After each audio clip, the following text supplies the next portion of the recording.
Marymon, first of all, 24 hours open rin ba ang Manila North?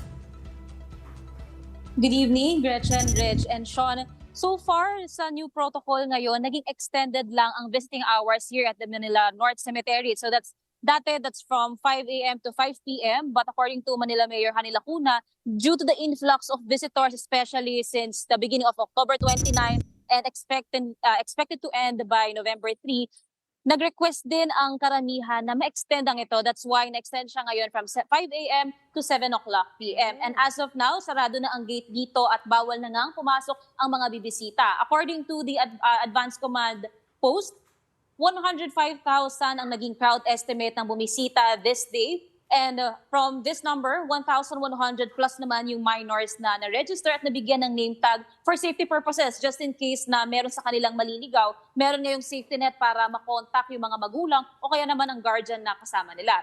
They're also expecting na papatak again ng 1 million to potentially 1.5 million ang totality ng visitors here at the Manila North Cemetery from October 29 to November 3.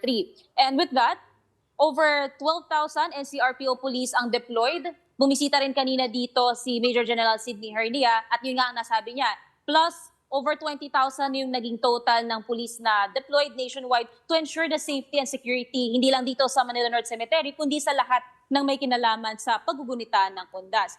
At the same time, meron ding libreng e-trike na nagbibigay din ng libreng sakay para sa senior citizens, persons with disabilities, buntis, and yung iba pang mga ngailangan ng transportation assistance. Kasi 54 hectares ang lawak nitong Manila North Cemetery. So that's about, lagpas siya ng 100 acres eh. So ganun siya kalayo kung lalakarin ito. So and sa labas din ng North Cemetery, meron ding mga e-trike na rumoronda para magbigay din ng transportation assistance. At libre ito, to note that one. Sino naglilibre, Marymon? Sino nagbabayad ng free transport? Yung sementeryo ba? Provided ito ng lokal na pamahalaan ng Maynila. And so far, 40 dito, 40 sa labas ng Manila North Cemetery. And nakuha lang din natin ng impormasyon sa Manila South Cemetery, meron din dineploy na about 40 e-trikes din na nagbibigay ng libreng transportation. And to note din kung bakit merong e-trike sa labas ng Manila North Cemetery, kasi mayroon ding road closures around the cemetery that would include Aurora Boulevard from Dimasalang to Rizal Avenue, the length of Blumen Street from A. Bonifacio Road to Guevara Street, Retiro Street from Dimasalang to the Blumentritt Extension, sarado din yan. The length of Maceda from Makiling Street to Dimasalang Road, and the length of P. Guevara from Cavite Street to Aurora Boulevard. These roads are closed until November 3, 7 o'clock in the evening. However, meron namang alternative routes for our motorists. For those na pupunta sa La Loma at Chinese Cemetery, kasi bordering lang yan dito sa Manila North Cemetery, pwede naman daw dumaan sa may Rizal Avenue o Jose Abad Santos. Aside from that, isa rin sa naging obserbasyon natin bukod sa binigay na guidelines o protocols kung ano ba yung mga bawal na bitbitin sa loob, marami pa rin ang nakumpiska na binitbit.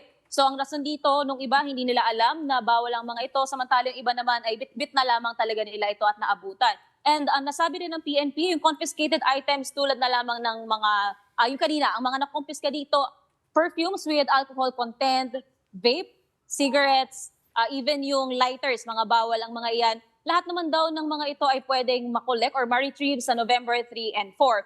Pero to note, in general, ang mga bawal pa rin na dalhin o bitbitin sa mga pampublikong cemetery or in every cemetery in general, mga baril o paputok, sharp objects or items, liquor, sigarilyo, lighter, gitara, maiingay na sound systems. Even yung fur babies natin o yung mga alaga natin, hindi rin pinapayagan na pumasok dito. Kaya meron din tayong ilang nakita na may bitbit silang mga alagang aso, hindi sila pinatuloy sa loob ng sementeryo. At kahit na anong posibleng makapagdulot ng aksidente o gulo, lahat ng ito ay prohibited. Pero so far, for this day, wala pang reported na cases of threats, cases of emergencies, injuries, especially na may nakastandby dito na over 10 medical personnel from the Manila MDRRMO, 2 from the Manila Health Department, and over 25 health personnel are deployed around the Manila North Cemetery from the Philippine Red Cross. And so far, we're expecting the influx of visitors by tomorrow, November 1 until November 3, kasi ngayon 105,000 pa lang. So this is quite a small number compared sa kung ano yung lagi nating naririnig when it comes to the tally of visitors around cemeteries, especially here in Manila North. Pero since tomorrow, November 1, and then long weekend din ang Undas, inaasahan natin na baka mahabol nito yung 1.5 na tally as compared to last year. Balik sa inyo. Mary Mon, Okay. Halloween na Halloween ka. Okay yung ilaw mo, Oo. Sinadya Huwag niya ka yan. matutulog dyan, Okay, Uwi ka. maraming salamat sa update na yan. Hindi kami magdadala ng cologne sa sementeryo. Yun lang Don't yung bring your parang dogs. bago. I don't bring my dogs, but I malamang always bawal bring kay cologne. Leta. Okay. Okay, thanks so much for that update. Mobile journalist Mary Mon Reyes reporting to us live from outside the Manila North Cemetery.